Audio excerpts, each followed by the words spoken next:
Enquanto as crianças saem, deixa eu lhe fazer uma pergunta. Qual foi a última vez que você se sentiu completamente perdido numa estrada, sem saber se deveria ir em frente ou recuar e tentar um outro caminho? Qual foi a última vez que você passou por essa sensação? Hoje? Ontem? Há muito tempo?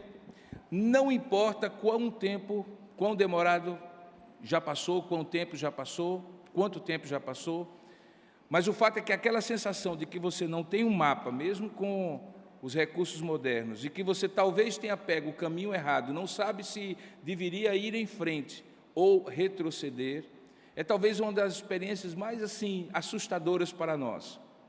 Principalmente se você estiver ao lado, no carro, por exemplo, pessoas que dependem de você. Se estiver dirigindo e houver pessoas ali que de repente perguntam ou dizem: estamos perdidos, né, papai? Estamos perdidos, né, Robson? E aí você fica entre aquela sensação de reconhecer que você está perdido, não sabe se vai em frente, se volta, e consequentemente passar a vergonha de reconhecer isso, ou então simplesmente fazer de conta que não está perdido, eu apenas me atrapalhei um pouco e na próxima ocasião eu vou corrigir o rumo. Na vida a gente frequentemente tem essa sensação. Frequentemente a gente não sabe se vai em frente, se recua. Se a gente fez uma boa opção de decidir ir numa direção e não noutra. Isso não é privilégio, queridos, de pessoas que espiritualmente ou na própria vida não são experientes. Eu tenho conversado com pessoas mais velhas do que eu, que em algum momento também perguntam: pastor, o que é que o senhor acha? Eu devo ir em frente? Ou talvez toda circunstância está dizendo que é melhor recuar. Não é fácil saber porque nós não somos oniscientes, não somos prescientes, não temos o controle das coisas e, consequentemente, não sabemos se a decisão que iremos tomar ali, de ir em frente ou recuar, será a melhor. No texto que nós vamos expor hoje pela manhã, que talvez caberia bem aquele título do antigo filme de Van Damme, Retroceder Nunca, Recuar Jamais, ou alguma coisa, Desistir Nunca, Retroceder Jamais, nós iremos ver que até mesmo um homem como o apóstolo Paulo, em algum momento precisou ser encorajado por Deus para não desistir. Precisou ser direcionado por Deus e dizer: fique firme, não desista, continue, porque as circunstâncias todas eram desalentadoras, confusas, e talvez ele pensou em algum momento em desistir. Abra sua Bíblia, por gentileza, em Atos dos Apóstolos, capítulo 18, a partir do verso 1. Esse é o capítulo 18, que nós iremos hoje pela manhã e à noite expor para os irmãos. É o final da segunda viagem missionária de Paulo. Ele estará em Corinto, uma cidade importantíssima, que recebe posteriormente 2 cartas que ele escreve. Tal era a importância daquela cidade de Corinto. Ele havia acabado de pregar aquele famoso sermão que eu expus para os irmãos da última vez que preguei, em Atenas, capital da Grécia. E aí o escritor Lucas diz o seguinte: depois disto, se referindo ao tempo que ele esteve em Atenas, deixando Paulo Atenas, partiu para Corinto. Lá em Corinto, encontrou certo judeu chamado Áquila, natural de uma região chamada Ponto, ali na Ásia Menor. Ele havia recentemente chegado da Itália, com Priscila, sua mulher, porque Cláudio, o imperador, decretara que todos os judeus se retirassem de Roma. Paulo então aproximou-se daquele casal, e posto que eram do mesmo ofício, passou a morar com eles, e ali trabalhava, pois a profissão deles, e aparentemente também a de Paulo, era fazer tendas. E todos os sábados, ali em Corinto, Paulo discorria na sinagoga, persuadindo tanto judeus como gregos. E ali, quando Silas e Timóteo desceram da região da Macedônia, Corinto ficava na região da Acaia, Paulo se entregou totalmente à palavra, testemunhando aos judeus que o Cristo é Jesus. Opondo-se eles e blasfemando, em dado momento sacudiu Paulo as suas vestes e disse a eles: sobre a vossa cabeça o vosso sangue, pois eu dele estou limpo, e desde agora eu vou para os gentios. Saindo dali, entrou na casa de um homem chamado Tício Justo, que era temente a Deus, e a casa era contígua, vizinha, coladinha à sinagoga. Mas Crispo, o principal da sinagoga, creu no Senhor com toda a sua casa, e também muitos dos coríntios, ouvindo, criam e eram batizados. Teve Paulo, durante a noite, uma visão, em que o Senhor lhe disse: não temas, pelo contrário, fala e não te cales, porquanto eu estou contigo, e ninguém ousará fazer-te mal, pois eu tenho muito povo nesta cidade. E ali Paulo permaneceu 1 ano e 6 meses, ensinando entre eles a palavra de Deus.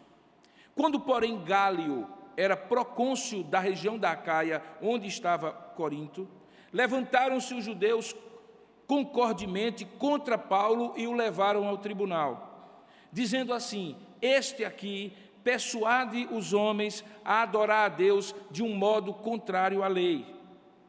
Ia Paulo falar, quando Gálio declarou aos judeus: olha, se fosse com efeito alguma injustiça ou crime de maior gravidade, ó judeus, de razão seria atender-vos.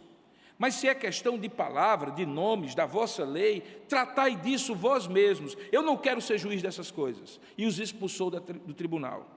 Então todos agarraram Sóstenes, o principal da sinagoga, e o espancavam diante do tribunal. Gálio, o procônsul, todavia, não se incomodava com estas coisas. Que Deus abençoe a sua palavra lida. Amém. Vamos orar juntos?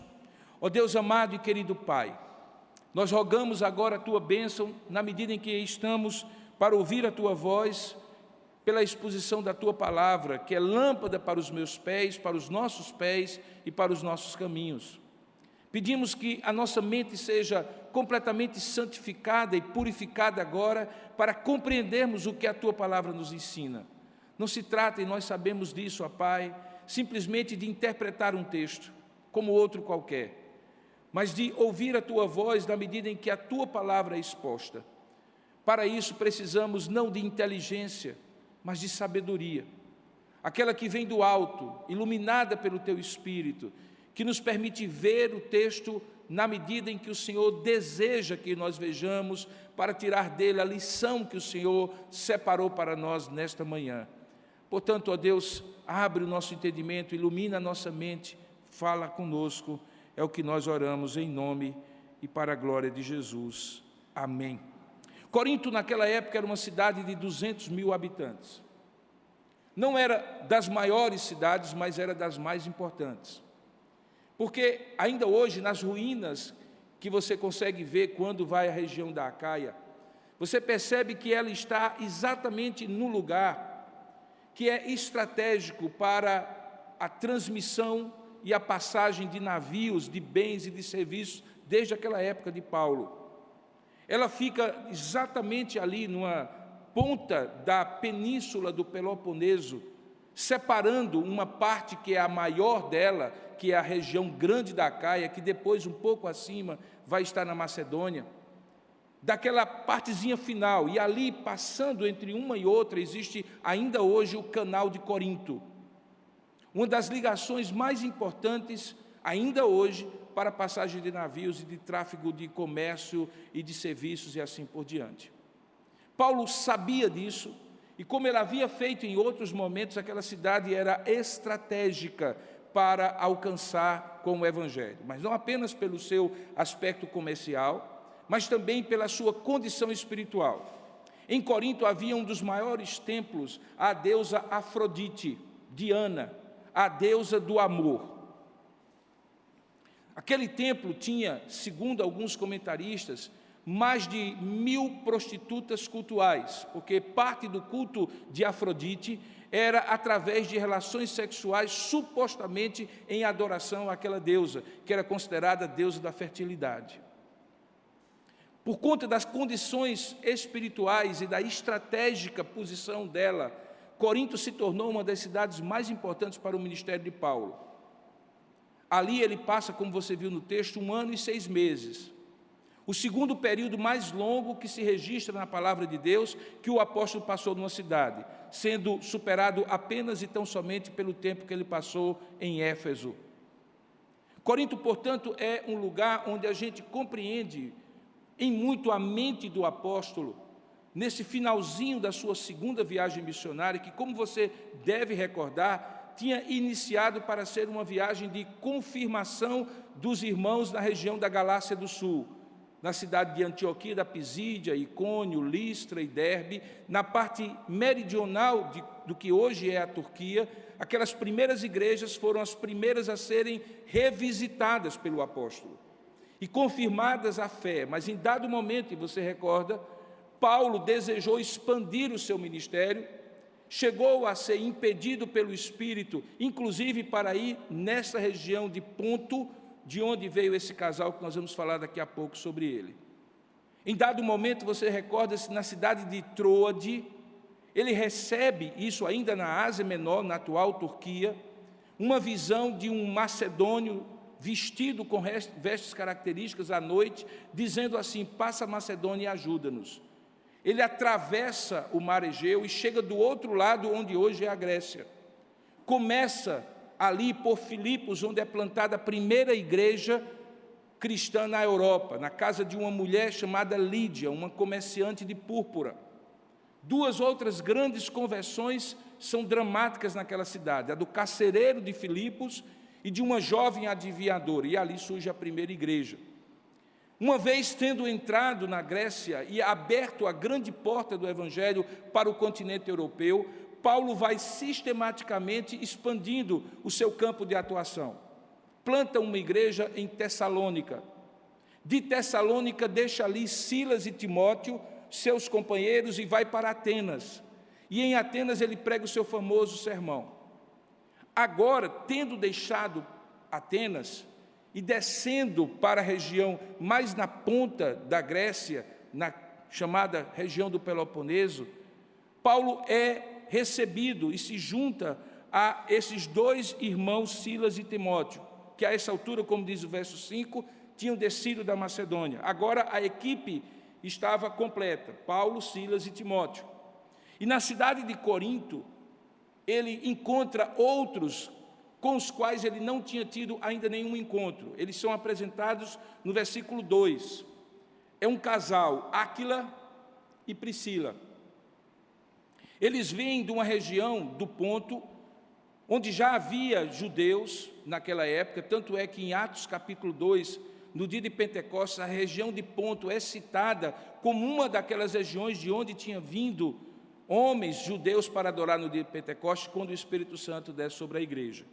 Mas eles, dessa ocasião, não estavam vindo do Ponto, na Ásia, mas de Roma, porque no ano 49, depois de Cristo, melhor dizendo, o imperador Cláudio decretou, e isso é registrado por um historiador chamado Suetônio, que todos os judeus e cristãos deveriam sair de Roma, porque em grande parte eram vistos tanto judeus como cristãos, muitas vezes confundidos um com o outro, como arruaceiros que pregavam uma mensagem que eventualmente solapava os fundamentos daquela verdadeira visão politeísta que os romanos tinham, em que o imperador era o principal Deus, tanto é que ele recebia adoração como tal, e a ele era dado a expressão que César é o Senhor, César é o Kyrios, coisa que confrontava com a afirmativa dos cristãos que diziam que Cristo é o Senhor.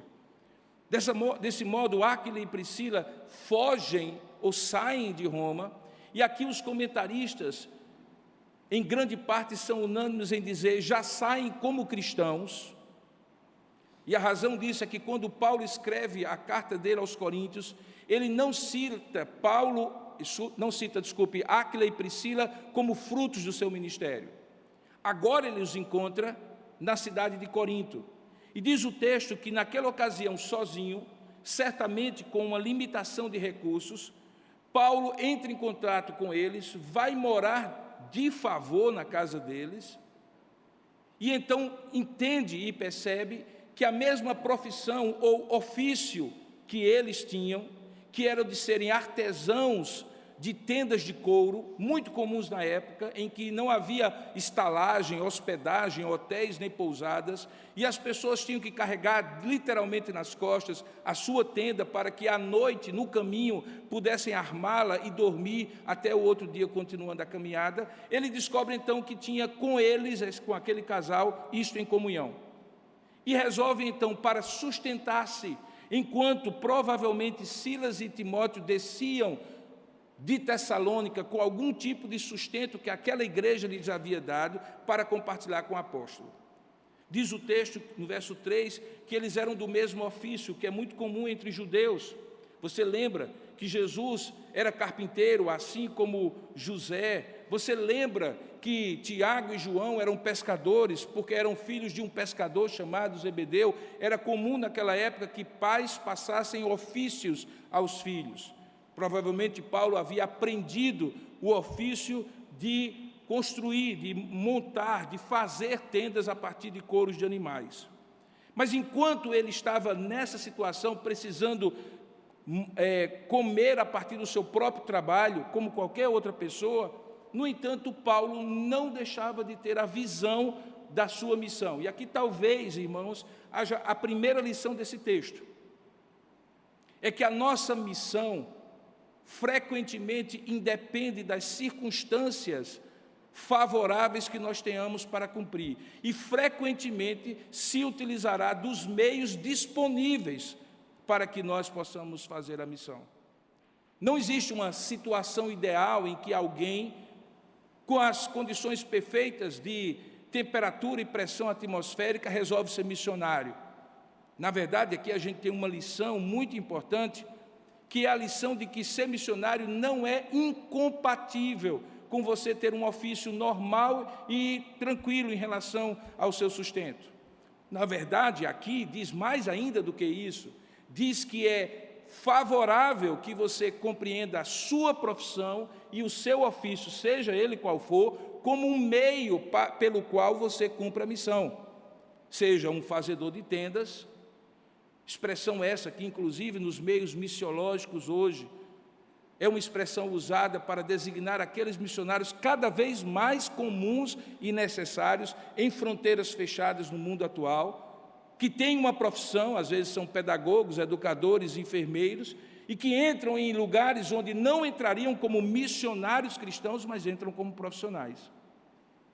Paulo talvez é o primeiro exemplo de que a vida não deveria, pelo menos a vida cristã, não deve ser dividida em aquilo que é espiritual e aquilo que é secular. E, portanto, a missão do cristão no mundo não é dividida entre a missão secular, em que ele se sustenta, em que ele trabalha, em que ele cuida das coisas dele, sem se preocupar com as coisas de Deus, e aí num dia, como por exemplo no domingo, ou nas férias, como por exemplo no período em que ele não está trabalhando, aí ele é missionário. Não. Talvez o primeiro princípio que esse texto nos ensina é que frequentemente Deus usa a nossa profissão e às vezes as circunstâncias que aparentemente são desfavoráveis, porque não temos o sustento como Paulo não tinha, para que possamos ser usados por Deus. Aquilo que poderia ser desculpa para não trabalhar como missionário se tornou motivo para trabalhar como missionário. Porque a vida é assim, o que para uns é desculpa, para outros é motivo. Na vida, frequentemente, quando alguém diz assim, eu não posso porque, outro diz, eu tenho que porque, e o porquê é o mesmo. Me recordo, por exemplo, de uma história que ouvi e aprendi há muito tempo, talvez tenha contado aqui já, de duas mulheres, mães solteiras, com 3 filhos, cada uma delas, morando ambas num barraco ao lado uma da outra. quando, dado momento, vendo a situação precária dos filhos, tanto uma como a outra, se deparam com o mesmo panfleto que estava sendo distribuído naquela comunidade, de pessoas muito carentes. E o panfleto dizia assim: precisa de pessoa para trabalhar. E tinha toda uma descrição sobre aquilo que era o trabalho. E era um trabalho que exigiria 2 expedientes, sair muito cedo de casa, voltar muito tarde. O salário não era muita coisa, mas para aquelas 2 senhoras certamente era algo muito que faria uma diferença. E então uma pegou aquele folheto, olhou para os 3 filhos pequenos e disse assim: eu não posso, porque eu tenho meus filhos para criar. A outra pegou o mesmo folheto e disse: eu tenho que ir, porque eu tenho meus filhos para criar. Paulo disse: eu não tenho dinheiro aqui em Corinto, tenho que construir tendas, vou viver e morar por um tempo de favor com esses irmãos queridos, Áquila e Priscila, que pelas circunstâncias da soberana vontade de Deus tinham sido expulsos de Roma. E eu posso hoje olhar que foram expulsos, assim como outros cristãos. A expulsão foi de todos, ou foi para todos, mas Áquila e Priscila entenderam como uma missão, tanto é que eles são considerados como os verdadeiros fundadores da igreja de Éfeso. Isso em capítulos posteriores eu vou expor para os irmãos. Naquele momento, Paulo não usou a situação desfavorável como desculpa, ele usou a situação desfavorável como motivo. E aí, quando ele usa a situação favorável como motivo, Deus abençoa. Tanto é que diz o texto que, no verso 4, todos os sábados ele discorria na sinagoga, portanto, a situação em que ele precisava trabalhar mais não o tirava da devoção a Deus, pelo contrário, ele tinha uma vida do ponto de vista integral equilibrada, tempo para trabalhar, tempo para fazer as coisas e tempo para Deus.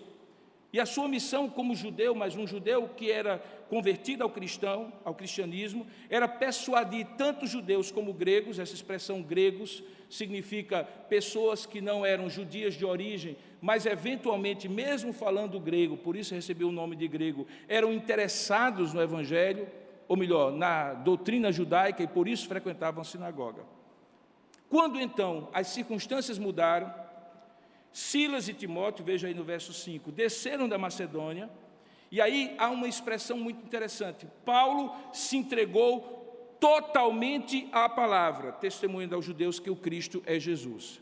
Essa expressão que Paulo se entregou totalmente à palavra é a tradução de uma expressão em grego que traz a ideia de se jogar. O verbo é lambanô, ele se jogou completamente, ou seja, se entregou de corpo e alma, junto com um advérbio que é totalmente aqui, mas que lá é a palavra adjetivo, o adjetivo holos, de onde vem a ideia holística, integral, ou seja, ele deixou de ser alguém que parcialmente, somente no sábado, pregava na sinagoga, para se tornar um missionário de tempo integral. Não somente no sábado, mas em qualquer momento que ele pudesse testemunhar aos judeus que o Cristo é Jesus. E veja a diferença dos 2 advérbios que estão aqui, dos 2 particípios em grego que aqui estão no gerúndio. Veja o verso 4, qual era a obra de Paulo quando ele tinha tempo parcial. Ele aproveitava os sábados para persuadir tanto judeus como gregos. A palavra aqui é a palavra dialogomai, de diálogo. Ele conversava durante o tempo e pregava e proclamava. Mas quando chega no verso 5, quando ele está em tempo integral, significa dizer que de segunda a segunda, ele não apenas dialogava de maneira estrita na sinagoga, restrita àquele tempo e àquela hora e àquele lugar, mas ele em qualquer tempo testemunhava. E como eu tenho falado antes, várias vezes, quando Deus diz: e sereis minhas testemunhas, tanto em Jerusalém como em toda a Judéia, Samaria até os confins da terra, Atos 1:8, como algo decorrente do fato do Espírito Santo ser derramado sobre nós, o que Ele espera de nós é que você, como uma boa testemunha, simplesmente conte o que você viu e o que você ouviu de Deus. E não precisa muita coisa para você contar. A gente conta como era o prato do restaurante que a gente comeu da última vez que a gente foi em determinado lugar. A gente conta o filme, a gente faz até spoiler para os amigos, dá até detalhes. A gente conta como encontrou uma pessoa no caminho, a gente conta como foi a aula que o outro perdeu, a gente conta absolutamente tudo. Contar aquilo que a gente vê e que a gente ouve é testemunhar. O que Paulo fazia era, no dia a dia, ele testemunhava.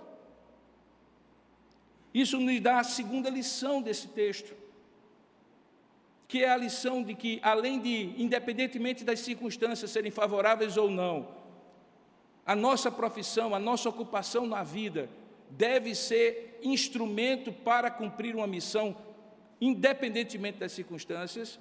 Todo tempo e todo lugar nós deveríamos e devemos testemunhar.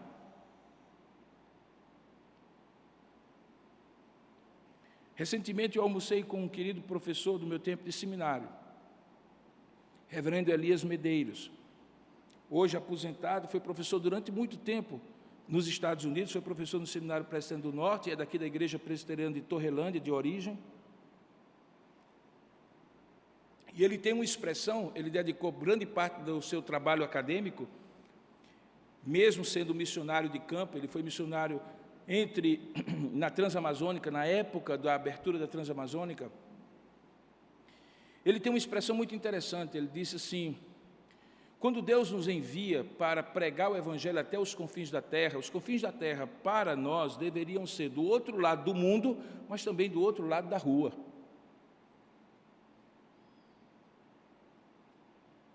Você imagine que em algum momento da sua vida, aquela pessoa que convive com você diariamente no seu ambiente de trabalho, no seu condomínio, na sua escola, ela vai ser instada a dizer o que ela sabe de Cristo, nem que seja pelo próprio Deus, no dia do juízo. E por que ela não creu? Se ela não tiver crido, porque apesar de você e eu termos testemunhado e ela ter rejeitado o Senhor, é uma coisa. Mas se ela disser assim, eu não criei porque eu nunca ouvi falar, existe um responsável por isso. E o responsável não é o alemão, o americano ou o japonês que está do outro lado do mundo. É o crente que está do outro lado da rua. Ou que mora no apartamento vizinho, ou que senta ao lado na mesma carteira da escola, ou que trabalha na mesma sala do outro. Este é um princípio que um pouquinho mais na frente, Paulo vai evocar e que se baseia em Ezequiel capítulo 33, o famoso capítulo da atalaia. Lembre que lá na frente, depois deles se oporem, veja aí no verso 6, ele testemunhava aos judeus que o Cristo é Jesus, mas o verso 6 diz que, opondo-se eles ao que Paulo pregava e blasfemando contra Deus, veja o que é que Paulo faz. Ele sacode o pó das suas vestes, possivelmente porque a sandália estava do lado de fora da sinagoga, porque se ele tivesse de sandália, o que Jesus tinha mandado era bater o pó dos pés, significando, olha, estive aqui, entrei, preguei, vocês rejeitaram, vai ficar só o pó, porque eu vou pregar para outros. Essa tinha sido uma orientação de Jesus para os seus discípulos quando enviou os 70. Paulo sacode as vestes, o manto provavelmente que tinha sobre a sua roupa, bate o pó dizendo assim, olha o que ele diz, sobre a vossa cabeça. Ele estava se referindo aos que frequentavam a sinagoga, aos judeus. Eu estou pregando para vocês. Agora, sobre a vossa cabeça está o vosso sangue, porque eu dele estou limpo. E desde agora eu vou para os gentios. Paulo estava fazendo aquilo que no capítulo 33 de Ezequiel era responsabilidade do atalaia. O que era um atalaia? Era um vigilante que ficava num posto avançado nas cidades antigas e que tinha uma grande responsabilidade. Ele era o primeiro a ver o inimigo que estava vindo. E se ele estivesse dormindo e o inimigo tomasse a cidade, a responsabilidade de cada vida dentro daquela cidade era dele. Agora, se ele anunciasse e as pessoas continuassem dormindo, não dando a atenção devida ao aviso dele, ele estava limpo do sangue dessas pessoas, porque ele havia feito a sua missão, cumprido a sua tarefa. Os outros é que tinham rejeitado. O que Paulo está dizendo aqui, irmãos, é algo muito sério. Algo muito sério. Nós não temos responsabilidades apenas por nós. Nós temos responsabilidade por nós, baseado naquilo que nós sabemos e podemos fazer, e que é a responsabilidade individual, que Paulo inclusive instrui, dizendo assim: cada um de vós dará conta de si mesmo a Deus. Mas não para aí. Eu também tenho que ter responsabilidade sobre aqueles que dependem de mim de alguma forma. Nenhum pai aqui é considerado um bom pai se comer o pão da preguiça e não sustentar a sua casa, a sua família. Daí porque o desemprego para o homem é tão devastador, porque a gente sente a responsabilidade que aquela pessoa, mesmo em tempos modernos, quando a esposa também contribui, que aquela responsabilidade é nossa. Nenhum capitão dorme no comando de um navio, porque se houver um acidente, a primeira coisa que se pergunta ao capitão é: o senhor estava no comando ou o senhor estava dormindo na cabine? Quando alguém perece espiritualmente, e a vida se acaba, e essa pessoa conviveu comigo, e um dia ela vai dizer: eu nunca ouvi, a responsabilidade é minha, irmãos. Eu não sou responsável pela alma dessa pessoa. Cada um de nós dará conta de si mesmo a Deus. Mas eu sou responsável por não ter alertado a ela como um arauto faria: olhe, arrependa-se, porque o reino de Deus está próximo. Jesus Cristo é a única salvação. Isso eu tenho que fazer. E mesmo que eu faça, nem que seja como os antigos diziam, por descargo de consciência, eu devo fazer. O que Paulo estava dizendo aqui: olha, eu estou há 1 ano e 6 meses com vocês. Talvez não fosse exatamente 1 ano e 6 meses, mas já dentro desse período, eu estou testemunhando aos judeus, a vocês que estão aqui na sinagoga, sábado a sábado, que o Cristo, o Messias, que vocês estavam esperando é Jesus, o Nazareno, que morreu e ressuscitou ao 3º dia. E vocês estão se opondo, como em outros lugares aconteceram, e blasfemando. Provavelmente o que os judeus diziam assim é: mentira, Deus não tem filho, mentira, Deus não se faz carne, Deus é Espírito. Eles não conseguiam entender a encarnação, a morte e ressurreição de Jesus, mas eles blasfemavam. E então Paulo, em dado momento, disse: olha, eu não tenho o que fazer, eu agora vou bater a minha roupa, simbolicamente dizendo que a minha tarefa está cumprida, e que agora eu vou partir para os gentios, gentios que não são judeus e que talvez recebam essa boa nova com muito mais alegria.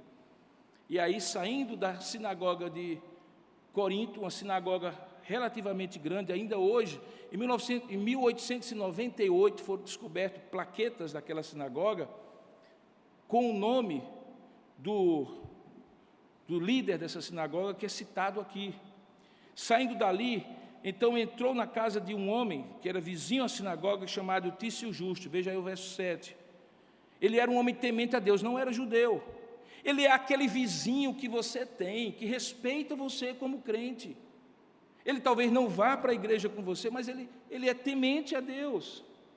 Ele admira algumas coisas que ele vê e ouve de você na sua vizinhança. Ele respeita você. E aí Tício Justo, que tinha essa casa contígua à sinagoga, recebe Paulo. Mas Crispo, o homem que tem o seu nome na plaquinha que foi descoberta, que é o principal da sinagoga, vai além. E talvez, irmãos, ele foi além e creu no Senhor com toda a sua casa, como diz o verso 8. E talvez muitos dos coríntios, ouvindo, criam e eram batizados, porque em dado momento Paulo gritou como um atalaia. Você já ouviu aquele ditado que por conta de um grito se perde uma boiada? Fale, abra a sua boca. Não precisa ser pregador, não precisa ser chato, seja inteligente, seja sábio, aproveite as oportunidades. Às vezes é 2 minutinhos. Às vezes não é uma persuasão que você está forçando a pessoa. Não confunda as coisas. Não confunda as coisas, você não é vendedor. Você está oferecendo à pessoa um alerta de que a vida é curta e pode acabar a qualquer tempo. E você aprendeu, testemunhando disso, você experimentou, que a vinda de Jesus Cristo deu para você um significado da vida que ela precisa ter. Fale isso em 2 minutos, em 5 minutos, o tempo que permitir. Do andar 22 do meu edifício ao andar 0, são exatamente 1 minuto e 30 segundos, se ninguém chamar. E eu coloquei na minha cabeça que eu preciso, encontrando alguém, em 1 minuto, falar de Jesus para aquela pessoa. E para mim tem sido um exercício tremendo. Veja, quem é pregador poderia pensar, mas eu já faço isso, todo domingo eu prego. Não, não é a mesma coisa. A gente prega aqui, mas a gente testemunha em qualquer lugar, a qualquer pessoa. E aí, em 1 minuto, às vezes eu olho para a cor da camisa, às vezes eu olho para o símbolo do time de futebol, às vezes eu olho, sei lá, para qualquer coisa. E eu ali testemunho sobre alguma coisa. Se aquilo vai produzir um resultado ou não, eu não sei. Aqui, porque Paulo disse, olha, a vossa cabeça agora, sobre ela está o vosso sangue, eu dele estou indo, eu dele estou limpo, e desde agora vou para os gentios, produziu, quem sabe, um insight na cabeça de Crispo, que era o principal da sinagoga, e disse, espera aí, tem alguma coisa. Eu me lembro disso. Eu sou judeu e leio Ezequiel 33. Lá tem atalaia, esse homem está sendo um atalaia. E isso despertou. O fato é, no entanto, irmãos, e aqui eu estou chegando ao final da mensagem, que todos esses embates acabam trazendo um peso. Provavelmente aqui a gente é induzido a pensar sobre o coração de Paulo. Ninguém é de ferro, né? Aqui a essa altura já tinha vários episódios dele pregar para os seus irmãos, seus conterrâneos, judeus como ele, testemunhando que o Cristo é Jesus, e via em regra era oposição, era perseguição, era pancada, era prisão, era açoite. Isso vai, a essa altura, batendo pesado no coração do apóstolo, e certamente em algum momento ele disse, e agora, Senhor, vou ou não vou? Igualzinho ao que eu falei no início, continuo ou não continuo? Tiro férias, tiro um sabático, volto para Jerusalém, acalmo meu facho, vou para Antioquia, afinal de contas é para ir ou não ir, é para ficar ou não ficar, o que eu faço? Há momentos, irmãos, na vida do ministério, na vida do pastor, na vida do missionário, assim como na sua vida, que você também não sabe para onde ir, se você vai ou se você fica, se você retrocede, toma outra direção. Às vezes isso decorre de muitas dificuldades que você enfrenta e que fazem pensar, espera aí, se não está dando certo, talvez não seja o certo ir nessa direção. Mas cuidado, nem tudo, da mesma maneira que nem tudo que dá certo significa que é certo, também nem tudo que não dá certo significa que é errado. Se assim fosse, a gente não aprenderia nada na vida, porque a gente só aprenderia quando o vento estivesse soprando atrás de nós e o barco estivesse rápido, singrando os mares. Mas as maiores lições para quem veleja é quando o vento está contrário, não quando o vento está a favor. Vento contrário não significa que você deve desistir, mas você precisa ouvir a Deus. É só você lembrar das muitas vezes que você esteve prestes a desistir, e se você tivesse desistido, você teria hoje motivos para dizer, rapaz, por que eu não insisti? Faltava tão pouquinho. Você lembra da expressão, morreu na praia. Então, Deus, sabendo disso, no verso 9, mais uma vez, dá uma visão. É interessante, são 2 visões, na segunda viagem missionária que Paulo tem. Numa ele diz assim, vá para tal lugar, passa Troade e ajuda-nos. E nessa ele diz assim, não vá a lugar nenhum, fica aqui. Veja o que é que diz. Diz o texto, que teve Paulo, verso 9, durante a noite uma visão em que o Senhor lhe disse, ele não tinha comido uma feijoada e estava tendo um pesadelo. Foi Deus que disse para ele. E ele disse 3 coisas. E são essas 3 coisas que eu gostaria de trazer ao seu coração nessa manhã. Primeiro, não temas. O medo é paralisante. O medo é imobilizante. Via em regra, o medo nos tira toda a possibilidade do sucesso. Eu não estou falando que você não deve ter receios naturais, precauções, previdência, prudência.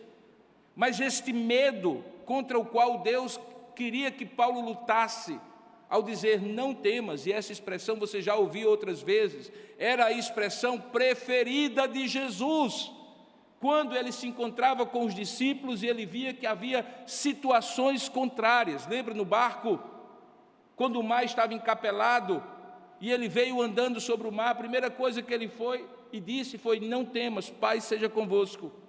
Quando eles estavam no cenáculo sozinhos, Jesus havia sido crucificado e morto, eles estavam com medo dos judeus, o texto diz que ele aparece no cenáculo, e a primeira expressão que ele diz é: não temas, paz seja convosco. Temer e ter paz parece ser água e óleo, ninguém tem paz quando está com medo, ninguém tem medo quando está em paz. A primeira palavra de encorajamento que Deus dá para Paulo é: não temas. Mas ele para aqui, ele diz: não temas porque vai dar tudo certo. Ele não diz isso não, viu?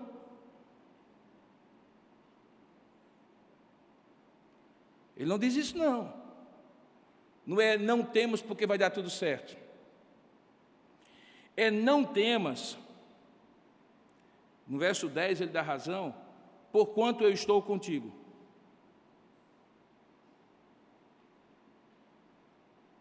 A razão para não temer é porque Deus está conosco. O apóstolo Paulo, em outro texto, futuramente, ele iria dizer assim: quer vivamos ou quer morramos, somos do Senhor. A gente teme o que a gente não deseja perder. Quando um time precisa fazer 3 gols no outro para reverter um placar, e ele leva um,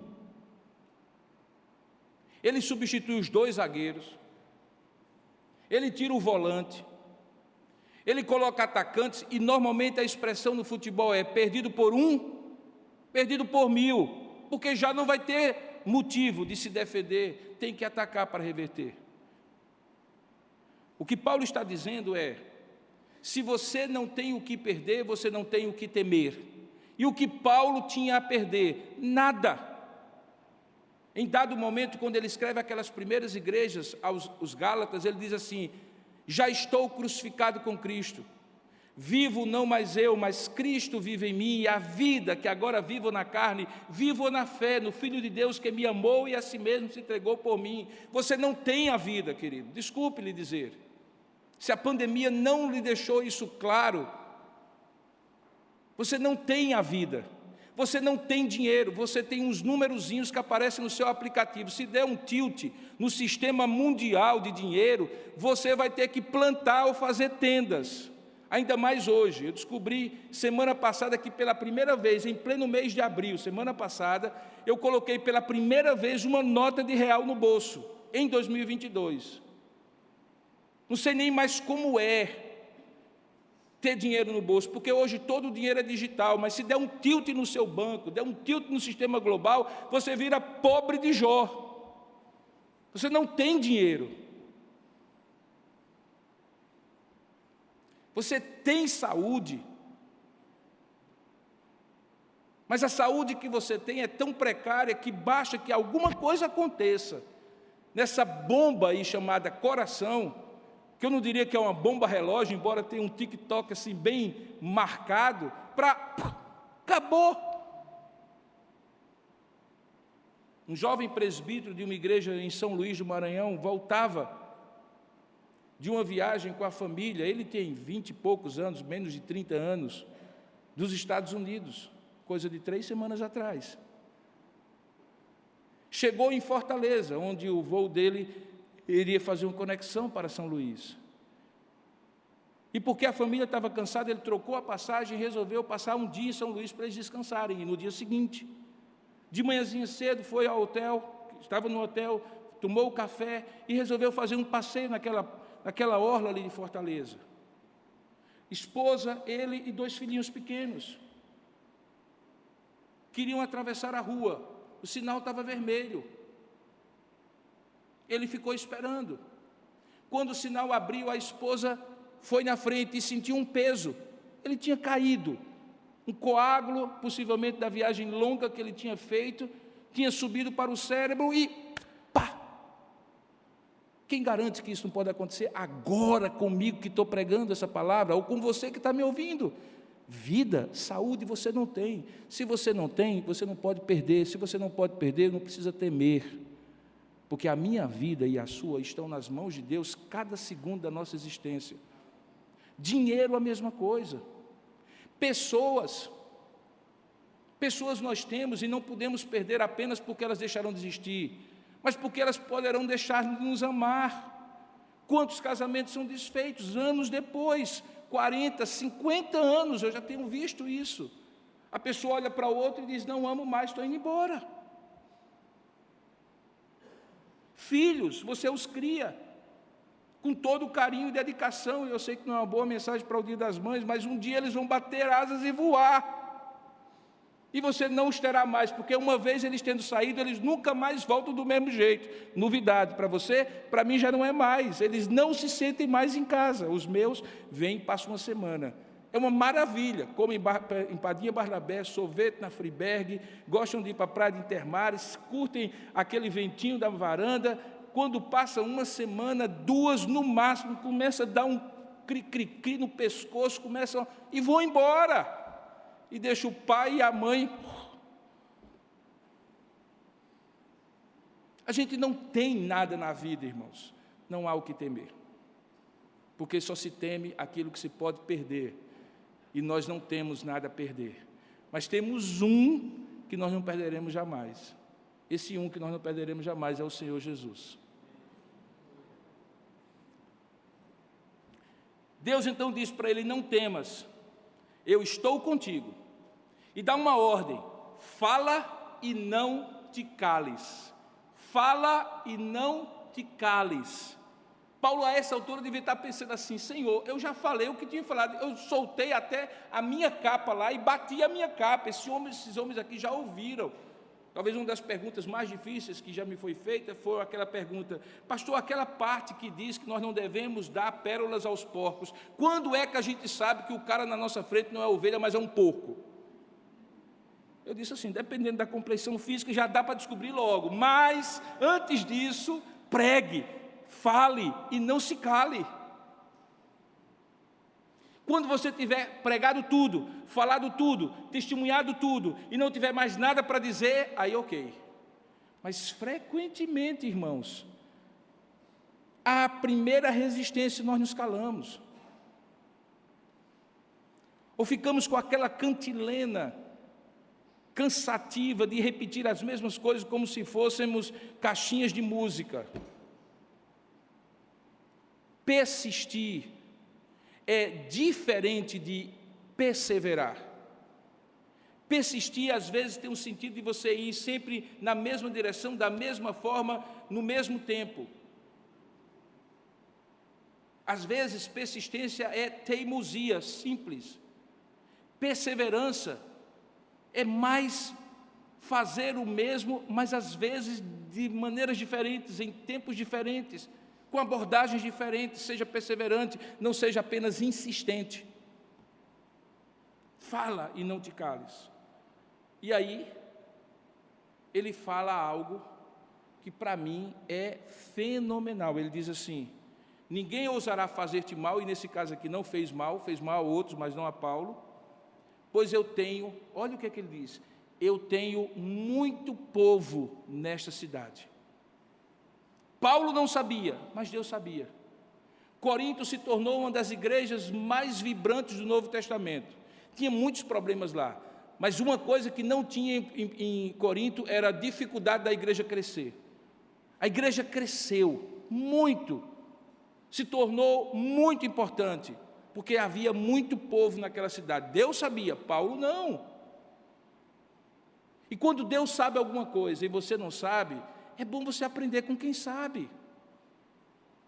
Deus disse, eu tenho muito povo nessa cidade. Fale, não te cales.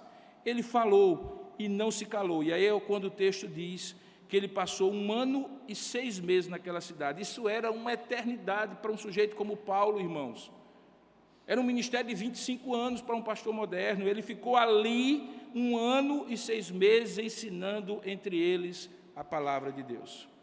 Essa última lição dessas três é justamente esta: quando você não souber se vai à frente ou se recua, ouça, procure ouvir a voz de Deus. O encorajamento do Senhor não estará nas circunstâncias, estará no propósito que Deus tem na sua vida.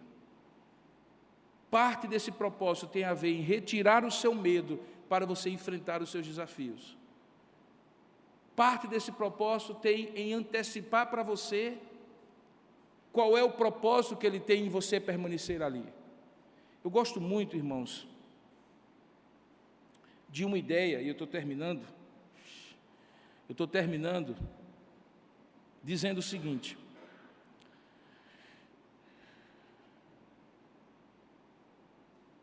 não saia enquanto você não completar o ciclo que você começou.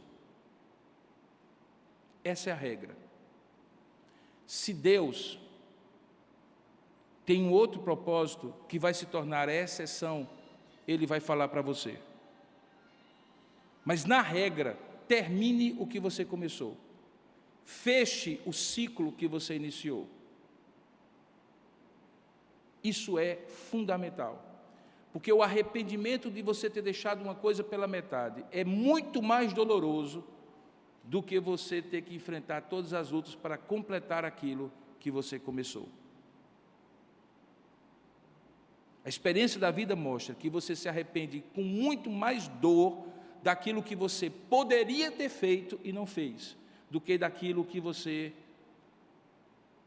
não fez, sem nunca ter iniciado. Eu poderia ter. Não, mas se você começou, a tendência sua é fechar o ciclo daquilo que você começou. Eu não sei como a palavra de Deus chega ao seu coração nessa manhã. Talvez um dos grandes desafios para quem está fazendo uma exposição num capítulo sobre hoje, página sobre texto, é tentar compreender que essa palavra aqui, para inúmeras pessoas, em vários lugares e situações diferentes, teve uma aplicação. O texto é o mesmo, a interpretação é a mesma, mas a aplicação para cada um tenha uma aplicação específica para cada um de vocês. Mas eu creio que o Espírito Santo, que foi quem inspirou, em algum momento dessa mensagem, bateu pesado no seu coração, dizendo certas coisas que você precisa ouvir. Por isso que pregação não é dar aula, não é dar uma palestra, é algo absolutamente sobrenatural. Você fala aquilo que Deus falou ao seu coração, e Deus fala ao coração dos outros aquilo que eles precisam ouvir. Agora, se você ouviu em dado momento, eu lhe peço, não enterre, esqueça, não releve, não fuja do que Deus falou ao seu coração. Vamos orar juntos? Ó Deus amado e querido Pai, aplica a Tua palavra ao nosso coração conforme a necessidade de cada um de nós que está aqui. Não sabemos exatamente o que significa esta palavra para cada um de nós, não no sentido do que o texto diz, mas do que o Teu Espírito aplicará a cada um de nós. Mas cumpre a palavra que o Senhor designou para cada um de nós nesta noite, nesta manhã. Fala isso, Senhor, convence, age, apesar da limitação de cada um de nós, a começar de mim, de compreender plenamente a Tua palavra. Dá-nos a Tua bênção em nome de Jesus. Amém.